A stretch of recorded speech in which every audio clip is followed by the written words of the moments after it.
जय श्री कृष्णा दोस्तों, स्वागत है आपका मेरे YouTube चैनल आर के भक्ति में। भक्तों, मैं आज आपको मंगलवार व्रत की कथा सुनाऊंगा। कृपया ध्यानपूर्वक सुने। जो भक्त हमारे चैनल पर नए आए हैं वो हमारे चैनल को सब्सक्राइब करें, वीडियो को लाइक करें और कमेंट में श्री हनुमंते नमः अवश्य लिखें। बोलो बजरंगबली की जय। मंगलवार व्रत कथा। व्यास जी ने कहा, एक बार नैमिषारण्य तीर्थ में 80,000 मुनि एकत्रित होकर प्राणों के ज्ञाता श्री सूत जी से पूछने लगे, हे महामुने, आपने हमें अनेकों पुराणों की कथा सुनाई है। अब कृपया करके हमें ऐसा व्रत और कथा बताइए जिसके करने से संतान की प्राप्ति हो तथा मनुष्यों को रोग शोक अग्नि सर्व दुख आदि का भय दूर हो, क्योंकि कलयुग में सभी जीवों की आयु बहुत कम है। फिर इस पर उन्हें रोग चिंता के कष्ट लगे रहते हैं, तो फिर वह श्री हरि के चरणों में अपना ध्यान कैसे लगा सके। श्री सूत जी बोलिए, हे मुनियो, आपने लोक कल्याण के लिए बहुत ही उत्तम बात पूछी है। इस बार युधिष्ठिर ने भगवान श्री कृष्ण से लोक कल्याण के लिए यही प्रश्न किया था। भगवान श्री कृष्ण और युधिष्ठिर का संवाद तुम्हारे सामने कहता हूँ, ध्यान देकर सुनो। एक समय पांडवों की सभा में श्री कृष्ण जी बैठे हुए थे। तब युधिष्ठिर ने भगवान श्री कृष्ण से प्रश्न किया, हे प्रभु नंदनंदन गोविंद, आपने मेरे लिए अनेकों कथा सुनाई हैं। आज आप कृपया करके ऐसा व्रत या कथा सुनाएं जिसके करने से मनुष्य को रोग चिंता का भय समाप्त हो और उसको पुत्र की प्राप्ति हो। हे प्रभु, बिना पुत्र के जीवन व्यर्थ है। पुत्र के बिना मनुष्य नरकगामी होता है। पुत्र के बिना मनुष्य पितृ ऋण से छुटकारा नहीं पा सकता और न ही उसका पुण्यक नामक नरक से उद्धार हो सकता है। अतः पुत्रदायक व्रत बतलाइए। श्री कृष्ण भगवान बोले, हे राजन, मैं एक प्राचीन इतिहास सुनाता हूँ, आप उसे ध्यानपूर्वक सुनो। कुंडलपुर नामक एक नगर था, उसमें नंदा नामक एक ब्राह्मण रहता था। भगवान की कृपा से उसके पास सब कुछ था, फिर भी वह दुखी था। इसका कारण यह था कि ब्राह्मण की स्त्री सुनंदा के कोई संतान न थी। सुनंदा पतिव्रता थी, भक्तिपूर्वक श्री हनुमान जी की आराधना करती थी। मंगलवार के दिन व्रत करके अंत में भोजन बनाकर हनुमान जी का भोग लगाने के बाद स्वयं भोजन करती थी।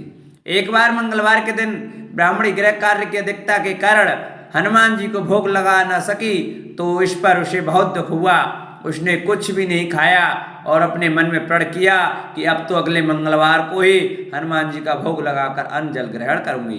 ब्राह्मणी सुनंदा प्रतिदिन भोजन बनाती, श्रद्धा पूर्वक पति को खिलाती, परंतु स्वयं भोजन नहीं करती और मन ही मन श्री हनुमान जी की आराधना करती थी। इस प्रकार 6 दिन गुजर गए और ब्राह्मणी सुनंदा अपने निश्चय के अनुसार भूखी प्यासी निराहार रही। अगले मंगलवार को ब्राह्मणी सुनंदा प्रातःकाल ही बेहोश होकर गिर पड़ी।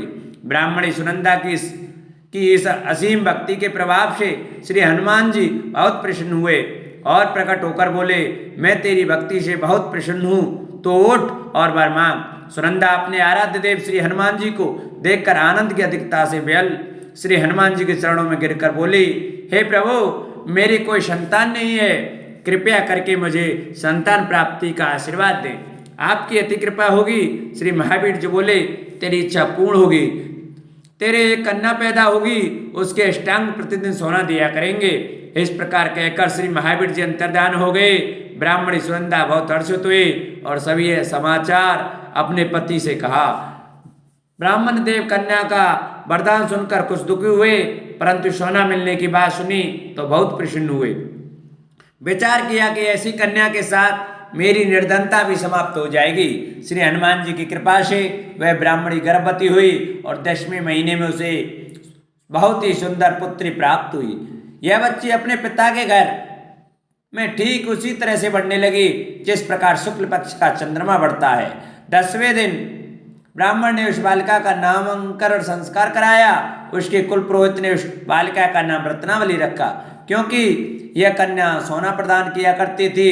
इस कन्या ने पूर्व जन्म में बड़े ही विधान से मंगल देव का व्रत किया था। रत्नावली का अष्टांग बहुत सा सोना देता था। उस सोने से नंदा ब्राह्मण बहुत ही धनवान हो गया। अब ब्राह्मणी भी बहुत अभिमान करने लगी थी। समय बीतता रहा। अब रत्नावली 10 वर्ष की हो चुकी थी। एक दिन जब नंदा ब्राह्मण प्रसन्नचित्त था, तब सुनंदा ने अपने पति से कहा, मेरी पुत्री रत्नावली विवाह के योग्य हो गई है, अतः आप कोई सुंदर तथा योग्य वर देखकर इसका विवाह करा दें। यह सुन ब्राह्मण बोला, अभी तो रत्नावली बहुत छोटी है।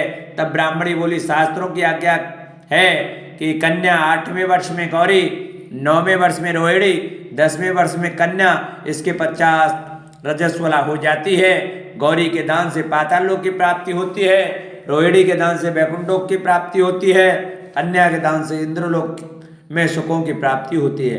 अगर हे पतिदेव रजस्वला का दान किया जाता है तो घोर नरक की प्राप्ति होती है। इस पर ब्राह्मण बोला, अभी तो रत्नावली मात्र 10 वर्ष की है और मैंने तो 16-16 साल की कन्याओं के विवाह कराए हैं, अभी जल्दी क्या है। तब ब्राह्मणी सुनंदा बोली, आपको तो लोभ अधिक हो गया है। शास्त्रों में कहा गया है कि माता पिता और बड़ा भाई रजस्वला कन्या को देखते हैं तो वे अवश्य नरक के गामी होते हैं। तब ब्राह्मण बोला, अच्छी बात है, कल मैं अवश्य योग्य वर की तलाश में अपना दूत भेजूंगा। दूसरे दिन ब्राह्मण ने अपने दूत को बुलाया और आज्ञा दी कि जैसी सुंदर मेरी कन्या है वैसे ही सुंदर वह उसके लिए तलाश करो। दूत अपने स्वामी की आज्ञा पाकर निकल पड़ा।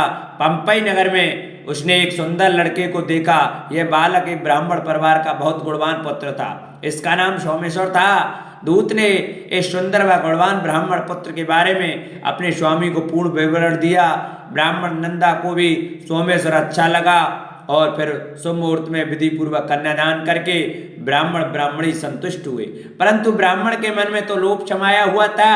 उसने कन्यादान तो कर दिया था, पर वह बहुत खिन्न भी था। उसने विचार किया कि रत्नावली तो अब चली जाएगी और मुझे इससे जो सोना मिलता था वह अब नहीं मिलेगा। मेरे पास जो धन था कुछ तो इसके विवाह में खर्च हो गया और जो शेष बचा है वह भी कुछ दिनों पश्चात समाप्त हो जाएगा। मैंने तो इसका विवाह करके बड़ी बड़ी भूल कर दी। अब कोई ऐसा उपाय हो कि रत्नावली मेरे घर में ही बनी रहे, अपने ससुराल न जावे। लोभ रूपी राक्षस ब्राह्मण के मस्तिष्क पर छाता जा रहा था। रात भर अपनी शैया पर बेचैनी से करवटें बदलते बदलते उसने एक बहुत ही क्रूर निर्णय लिया।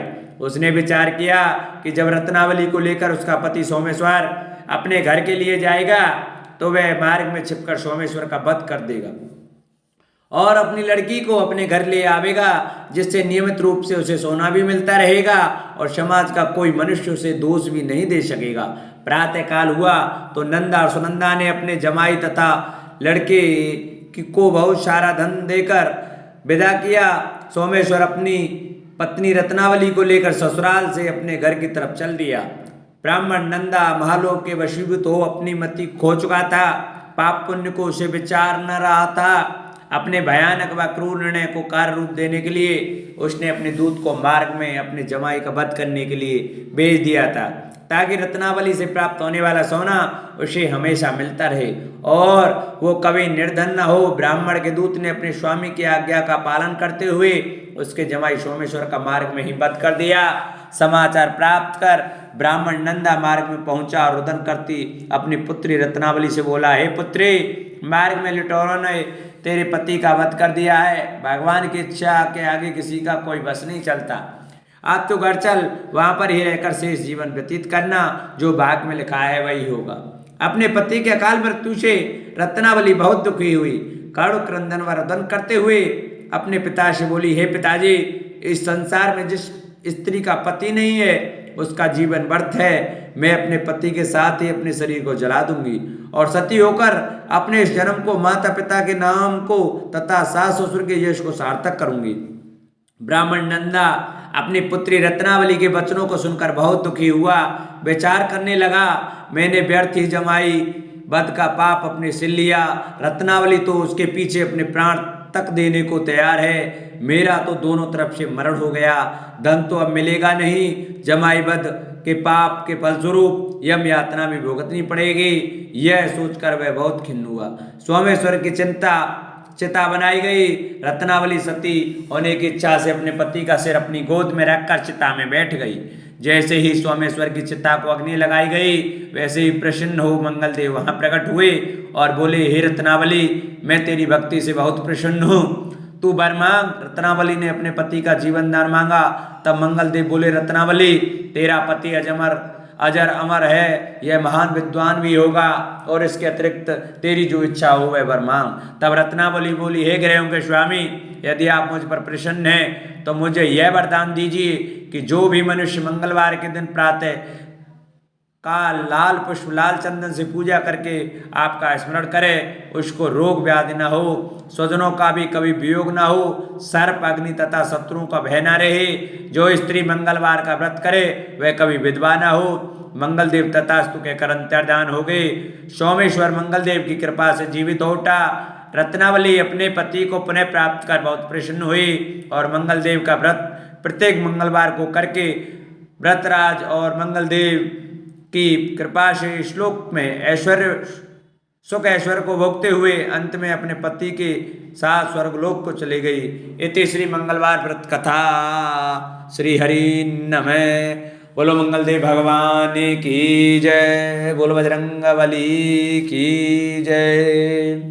जिन भक्तों को हमारी वीडियो अच्छी लगी हो वो हमारी वीडियो को ज़्यादा से ज़्यादा शेयर करें, लाइक करें, चैनल को सब्सक्राइब करें और कमेंट में श्री हनुमते नमः जरूर लिखें।